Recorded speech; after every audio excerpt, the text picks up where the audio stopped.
Okey, baik. Assalamualaikum warahmatullahi wabarakatuh. InsyaAllah hari ini kita nak belajar sambungan daripada tajuk menghindari ajaran sesat.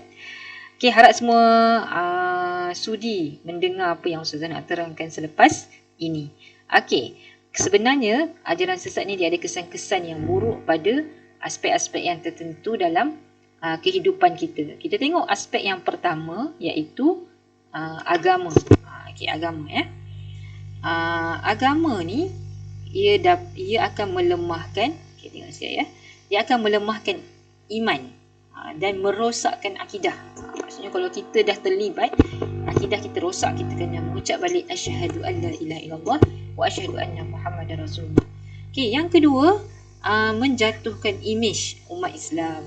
Kerana biasanya ajaran sesat ni dia membawa imej-imej yang tidak menepati Al-Quran dan hadis, sebab dia tak ikut kan. Jadi bila apa yang tidak menepati Al-Quran dan hadis ni biasanya perkaranya memang tak elok. Okay. So, kehidupan kita ni kita ada satu tunjang atau satu rujukan khusus iaitu Al-Quran dan hadis. Sebab tu kita punya kehidupan ni dia macam kita lah, macam kereta api lah, kena ada landasan dia kan. Kalau kita tak ada landasan, maka kereta api tu akan boleh tergelincir, jatuh dan sebagainya. Begitulah kita apabila mengamalkan ajaran sesat, kita akan buat sesuatu yang buruk, yang di luar daripada yang mengikut larangan apa yang Allah larang dekat dunia ni. Okay, kita tengok ekonomi. Tengok ada dari sudut ekonomi kalau kita tengok, melahirkan individu yang pasif dan malas. Kenapa kita pasif dan malas? Kerana dalam ajaran sesat ni kadang-kadang ada yang disebut sebagai contoh sahaja. Okey, dia sebut, kata amalan ni niat saja. Contoh. Jadi individu ni malas lah. Ataupun kita kata boleh menyuci macam orang ada satu ajaran ni boleh menyucikan diri dengan duit kan.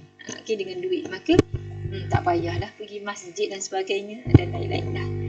Okey, seterusnya membelanjakan wang pada tukar tem. Seperti yang sudah sebut tadi ya. Contohlah, ada satu ajaran sesat ni sebut, okey, kalau kau dah berbuat dosa, kau bayar RM5,000. Sedangkan dalam Islam dicatatkan barang siapa yang membuat dosa, maka kena bertaubat dengan Allah, taubatan nasuha. Taubatan nasuha ni apa? Sesal apa yang kita buat. Kemudian pergi, jika ada kesalahan dengan orang lain, pergi minta maaf.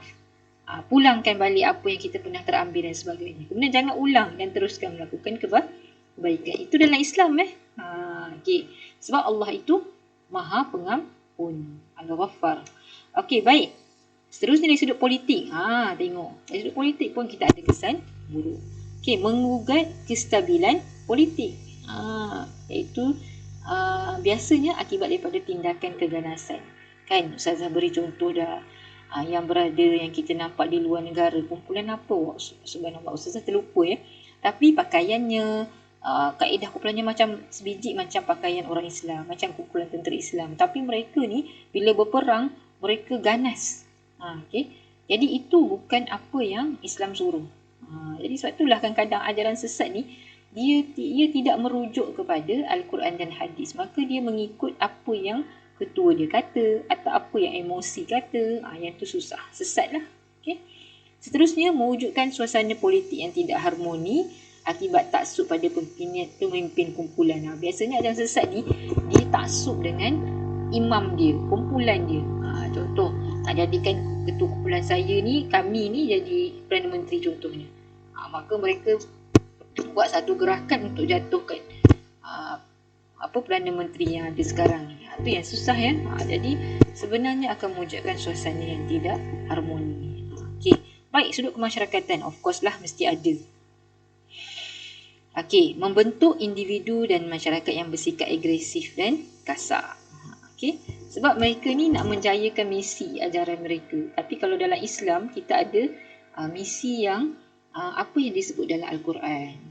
Dalam keadaan kita nak menjadikan Islam ya'lu wa la yu'la alaihi, Islam tu duduk ke atas, tapi ada akhlak-akhlak yang kita kena jaga. Contohnya hak dengan orang bukan Islam, hak orang Muslim sesama Muslim. Sebab tu yang kedua kesan dia boleh jadi memutuskan hubungan silaturahim dan persaudaraan Islam. Sedangkan dalam Islam disebut kan, kita ni nak membina sebuah negara Islam ataupun negara sebuah masyarakat Islam, mesti menjaga hubungan di antara satu sama lain.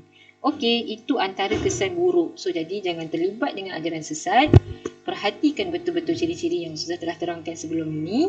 Okey, semoga kita semua dipelihara oleh Allah. Ya Allah, ya Hafiz daripada ajaran sesat ini. Assalamualaikum warahmatullahi wabarakatuh.